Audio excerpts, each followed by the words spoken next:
KGMU गूंज 89.6 FM। Hello दोस्तों, मैं डॉक्टर सतीश कुमार। आप सभी का रेडियो गूंज में स्वागत है। और मैं डॉक्टर सतीश कुमार हूं, जो एसोसिएट प्रोफेसर हूं KGMU लखनऊ में।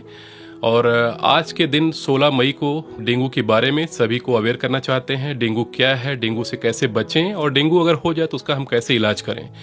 चूँकि डेंगू एक ऐसी बीमारी है जिसको हम हड्डी तोड़ बुखार भी कहते हैं। पूरे शरीर में असहनीय पीड़ा होना, जिसमें रेट्रो ऑर्बिटल पेन जिसको हम बोलते हैं, आंखों के पीछे बहुत दर्द होना, शरीर की सभी हड्डियों में बहुत दर्द होना, बहुत तेज बुखार आना, और साथ ही साथ नाक से, मुंह से, आंख से या शरीर के किसी भी अन्य जगहों से ब्लीडिंग होना, ये सभी सामान्य इनके लक्षणों में आते हैं। तो डेंगू सामान्यतः 3 तरह से होता है, जिसमें से सामान्य डेंगू होता है, डेंगू हेमोरेजिक फीवर होता है, और डेंगू शॉक सिंड्रोम होता है। तो जो डेंगू सामान्य फीवर होता है, इसमें सामान्यतः फीवर के साथ पूरे शरीर में रैशेज आ जाते हैं। जैसे घमौरियां होती हैं गर्मियों के दिनों में, ऐसे ही रैशेज देखने को मिलते हैं। और पूरे शरीर में जगह जगह पर पूरे जोड़ों में दर्द होता है, और आंखों के पीछे बहुत दर्द होता है। हेडेक भी इसमें हो सकता है, साथ ही साथ नौजिया, वोमिटिंग या उल्टी भी इसमें हो सकती है। और ये सामान्य डेंगू फीवर में हमें इस तरह का देखने को मिलता है। यह सामान्य जो डेंगू का लक्षण है, ये हम घर पर भी इसको हम पैरासीटामोल की गोली से हम सही हो सकते हैं, ढेर सारा फ्लूइड इंटेक करके सही कर सकते हैं। लेकिन डेंगू हेमोरेजिक फीवर मतलब जब डेंगू में हमारे बॉडी में कहीं से, चाहे नाक से या मुंह से या लैट्रिन के रास्ते से या पेशाब के रास्ते से या कहीं से भी अगर ब्लीडिंग होती है, तो ऐसे केस में ये बड़ी काफ़ी खतरनाक स्थिति आ जाती है। हम शॉक में जा सकते हैं, जिससे कि पेशेंट की डेथ हो सकती है।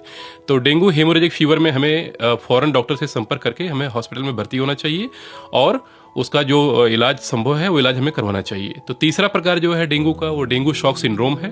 डेंगू शॉक सिंड्रोम में पेशेंट शॉक में चला जाता है, क्योंकि इसमें देखने को यह मिलता है कि डेंगू का एक बार डेंगू वायरस का इन्फेक्शन जब हो जाता है, तो उसमें कैपिलरी लीकेज एक घटना होती है, जिसकी वजह से हमारे जो कैपिलरीज हैं, हमारे जो ब्लड वेसल्स है, उसका जो फ्लूइड है वो एक्स्ट्रा वेस्कुलर स्पेस में आ जाता है, जिसकी वजह से शॉक में पेशेंट जाने लगता है। शॉक में जाने पर बीपी बिल्कुल कम होने लगता है, बहुत तेजी से बीपी बिल्कुल 0 हो जाता है, और हमारे विभिन्न अंगों को जो ऑक्सीजन का परफ्यूजन है वो नहीं हो पाता है, जिसकी वजह से पेशेंट की बहुत बार डेथ भी हो सकती है। तो दोस्तों, डेंगू बहुत ही घातक बीमारी है, जो कि एक विषाणुजनित बीमारी है, मच्छरों से फैलती है। जो मच्छर इसको फैलाते हैं उनका नाम एडिस एजिप्टाई ग्रुप का मच्छर है।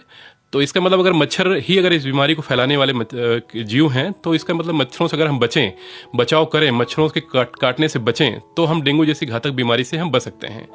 तो डेंगू से बचने के लिए, चूंकि डेंगू जो भी डेंगू का मच्छर है, ये रात के समय या शाम के टाइम ज़्यादा काटते हैं, तो हम शाम के टाइम में फुल आस्तीन के कपड़े पहने, फुल पैजामा पहने, और रात में जब सोएं तो पूरी तरीके से नेट लगा के सोएं।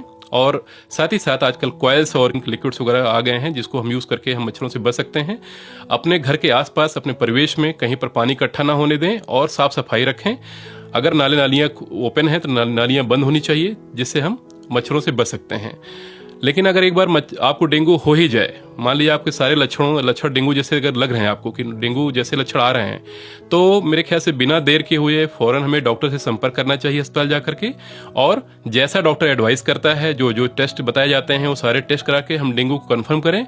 और डेंगू के जिस हम सीवियरिटी ग्रेड में हों, अगर हम माइल्ड डेंगू में हो, मॉडरेट में हो या सीवियर में हो, उसके अकॉर्डिंग डॉक्टर खुद हमें एडवाइस देंगे और हमारा इलाज करेंगे। उसके हिसाब से हमें इलाज करना चाहिए। तो इतना ही कहना है दोस्तों, डेंगू से बच के रहें और अपनी दीर्घायु करें। Thank you.